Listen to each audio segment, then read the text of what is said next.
kematian Angelin, gadis cantik yang ditemukan telah membusuk di halaman belakang rumahnya pada Rabu 10 Juni, meninggalkan duka yang mendalam bagi masyarakat. Ucapan bela sungkawa pun terus mengalir untuknya. Sebelumnya, gadis Malang tersebut dilaporkan hilang pada Sabtu 16 Mei oleh Margaret, ibu angkatnya. Siapa sangka, Angelin kemudian ditemukan tidak bernyawa dan kondisinya sangat mengenaskan. Polisi sudah menetapkan Agus, mantan pekerja di rumah Angelin, sebagai tersangka. Agus mengaku telah membunuh dan memperkosa Angelin. Meskipun begitu, polisi masih terus melakukan penyelidikan karena banyaknya kejanggalan yang ditemukan dalam kasus ini. Ada teori yang mengatakan kalau ibu angkat Angelin, Margaret, terlibat dalam kasus pembunuhan ini. Namun kebenarannya masih harus terus diusut dan diselidiki. Apa saja kejanggalan yang ada dalam kasus Angelin? Berikut On The Spot merangkumnya dalam 7 kejanggalan kasus Angelin.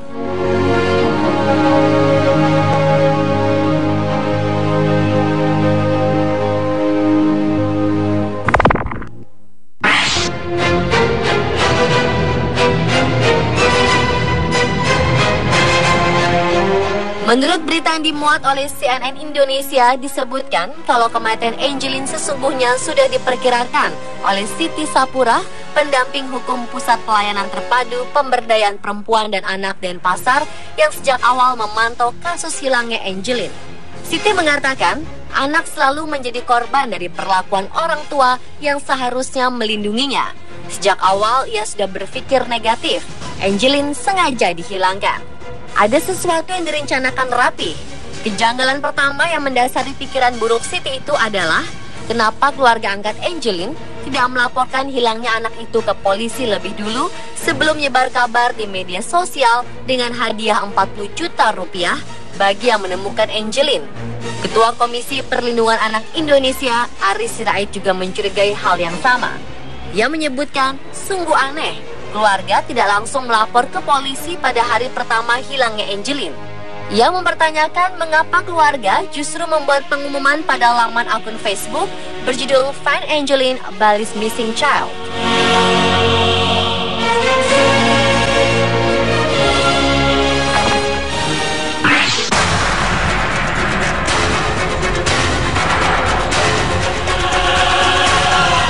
Angelin diduga hilang di halaman rumahnya sendiri pukul 15 waktu Indonesia Tengah pada 16 Mei 2015.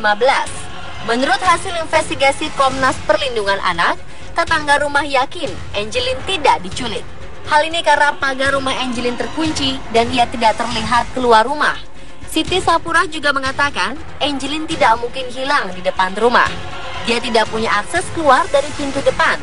Gerbang kunci dipegang ibu angkat yang bernama Margaret dan tangan kanan ibu angkatnya. Tetangga depan rumah Angelin pun kenal baik dengan Angelin dan mereka pasti tahu jika anak ini keluar rumah. Aktivis yang 20 tahun lebih menangani kasus-kasus kekerasan pada perempuan dan anak itu mengatakan tetangga depan rumah Angelin kenal baik dengan anak itu karena setahun sebelumnya bertugas mengantar jemput Angelin ke sekolah. Namun sejak tahun lalu, keluarga memberhentikan dia dari tugas antar jemput itu dan membiarkan Angelin berjalan sendiri sekitar 3 km ke sekolah.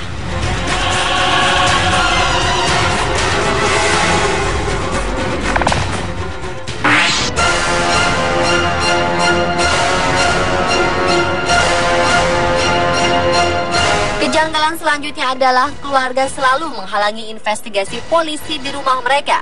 Aris Sirait mengatakan polisi selalu gagal memeriksa kondisi rumah Angelin secara menyeluruh. Polisi hanya memeriksa beberapa ruangan rumah karena dihalang-halangi keluarga. Margaret mengaku terganggu atas pemeriksaan itu. Keluarga juga menghalangi Komnas Anak melihat sebuah kamar rahasia di dekat perkarangan belakang, lokasi penemuan kuburan Angelin. Polisi juga sempat mengeluarkan pernyataan yang sama.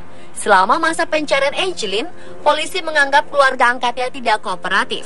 Namun kepolisian beralasan membiarkan sikap tidak kooperatif saat polisi melakukan penyelidikan di rumahnya ini lantaran psikologis seorang ibu yang kehilangan anak. Kapolda Bali Irjen Polisi Roni F. Sompi mengatakan, sejak laporan Margaret pada 16 Mei yang mengaku kehilangan anaknya, sebenarnya polisi langsung melakukan penyelidikan penyisiran di rumah korban Jalan Sedap Malam 26 Denpasar. Hanya saja diakuinya, petugas tidak bisa maksimal melakukan pencarian bukti dan fakta-fakta di rumah korban karena belum bisa masuk ke seluruh areal rumah korban yang cukup luas. Dengan memperhatikan kondisi psikologisnya yang sangat terpukul atas kehilangan Angelin, Margaret meminta agar kesedihannya jangan diganggu.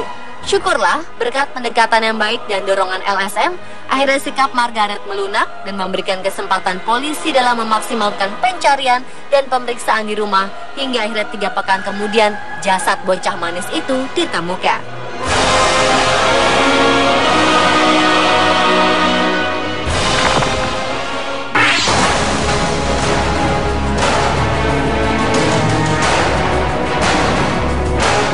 Kejanggalan berlanjut dengan sikap keluarga angkat Angelin yang menolak kedatangan Menteri Pemberdayaan Aparatur Negara dan Reformasi Birokrasi Yudi Krisnandi serta Menteri Pemberdayaan Perempuan dan Perlindungan Anak Yohana Yambise yang ingin menyatakan simpati atas hilangnya Angelin.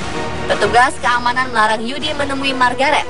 Margaret juga mengaku tak berada di rumah saat Yohana mengunjunginya.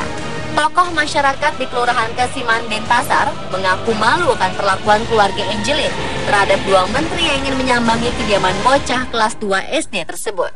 Ketut Sutapa, Kepala Lingkungan Kebon Kuri, Kelurahan Kasiman, Kecamatan Denpasar Timur, menyayangkan sikap keluarga Angelin yang enggan menemui kedua menteri, bahkan sempat bermaksud untuk bertindak tegas jika keluarga tidak mau bekerja sama. Saat menyambut kedatangan Menteri Yohana, pihaknya mengerahkan 20 pecalang desa adat untuk mengamankan rumah Angelin. Sebelumnya, ia juga menelpon keluarga supaya rumah mereka dibuka, mengingat akan ada tamu negara yang datang. Awalnya Margaret menolak kedatangan menteri, namun setelah dipaksa, ia berjanji siap menerima kedatangan tersebut dengan mengutus seorang anak yang bernama Christine. Tetapi sampai Menteri Yohana datang, Margaret sama sekali tidak terlihat.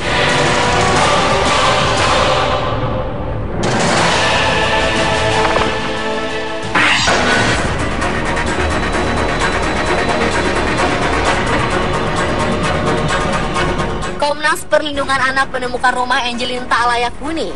Menurut Aris, kondisi rumah sangat berantakan dan bau kotoran hewan. Selain itu, ia curiga karena kasur kamar tidur Margaret yang juga sering dipakai Angelin tidak dibalut spray. Ia mencium bau anyir di kamar itu. Tak hanya pihak KPAI saja menemukan bukti ini, polisi juga menemukan bukti baru terkait perilaku ibu angkatnya yang temperamental, mempekerjakan anaknya sebelum sekolah untuk membersihkan kandang dan memberi makan kandang ayam, sehingga Angelin terlihat tak terurus. Fakta lainnya bahwa Angelin hidup di rumah yang dinyatakan tak layak huni karena bercampur dengan kandang-kandang ayam dan berbau tak sedap. Menurut keterangan guru dan tetangga Angelin, mereka sering melihat bocah itu dalam keadaan lusuh dan bau. Guru juga mengatakan, terkadang Angelin meminta makan kepada guru dan selalu datang terlambat ke sekolah.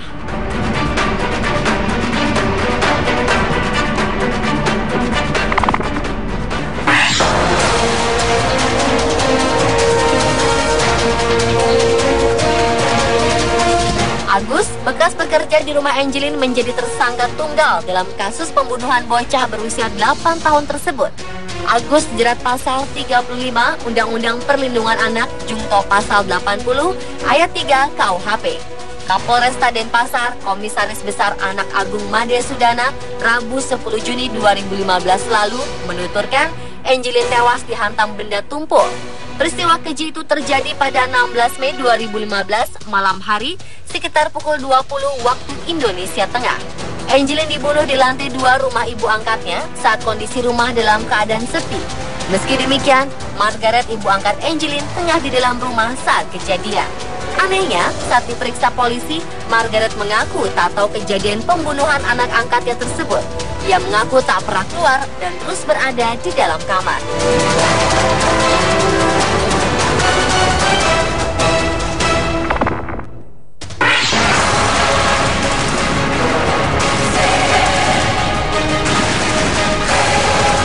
Bocah berusia 8 tahun yang hilang sejak 16 Mei 2015 ditemukan dikubur di halaman belakang rumah ibu angkatnya pada Rabu 10 Juni.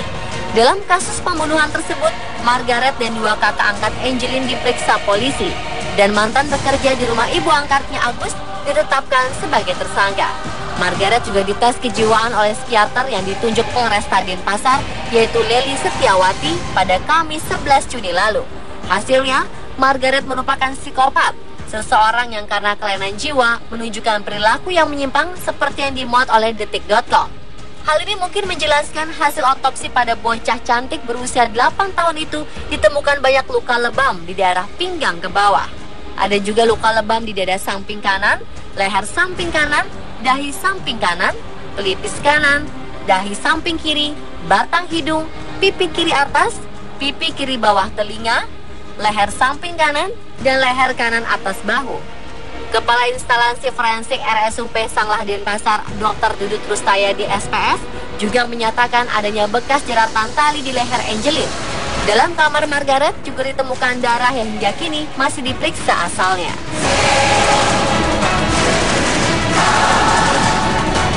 Pemirsa, telah 7 kejanggalan kasus Angelin versi On The Spot.